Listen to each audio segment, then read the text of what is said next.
J'ai une position là-dessus, moi, qui est plus, je dirais, qui est peut-être plus conservatrice.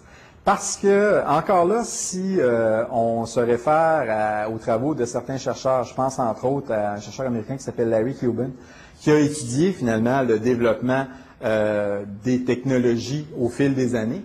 Et ce que Cuban est en mesure de remarquer, c'est qu'à chaque fois qu'il y avait un nouveau média qui sortait, il y avait un engouement aussi qui venait avec ça. Quand, par exemple, on a sorti la radio, à l'époque, on s'est dit, on va fermer les écoles et tout va se faire par la radio.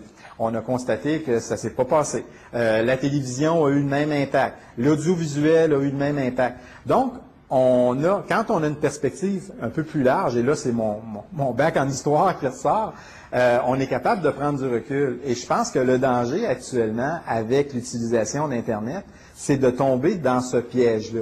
C'est clair que des gens pourraient dire, quand on parle d'utilisation d'Internet, quand on parle d'utilisation, entre autres, du Web 2.0, on ne se parle pas de la même chose que l'utilisation de l'audiovisuel. Et là-dessus, je suis d'accord. Mais je pense qu'il faut quand même être prudent. Et le danger, c'est, comme des fois on a tendance à le faire en éducation, il ne faudrait pas jeter le bébé avec l'eau du bain. Et dans ce contexte-là, je reviens aux travaux de Clark, si on dit que finalement, le média, c'est un véhicule qui va favoriser l'apprentissage, mais ce qui est important, ce qui a le plus d'impact, c'est non pas le média, c'est la méthode. On devrait se préoccuper de s'assurer que finalement, ce qu'on va proposer comme design de cours aux étudiants va être suffisamment structuré pour que les apprentissages se fassent.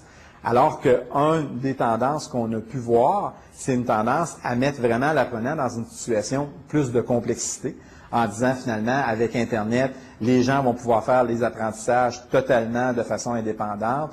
Le professeur n'est plus nécessaire, mais je reviens encore à ce que je mentionnais tantôt. Quand on regarde tout ce qui touche les travaux sur la charge cognitive, la capacité de traitement de la mémoire de travail, ce qu'on sait, c'est que quand on nous présente des situations qui sont trop complexes, le problème, c'est que le traitement de l'information ne peut plus se faire. Et là, il y a un bug au niveau cérébral, c'est-à-dire ça coince, la compréhension n'est pas possible.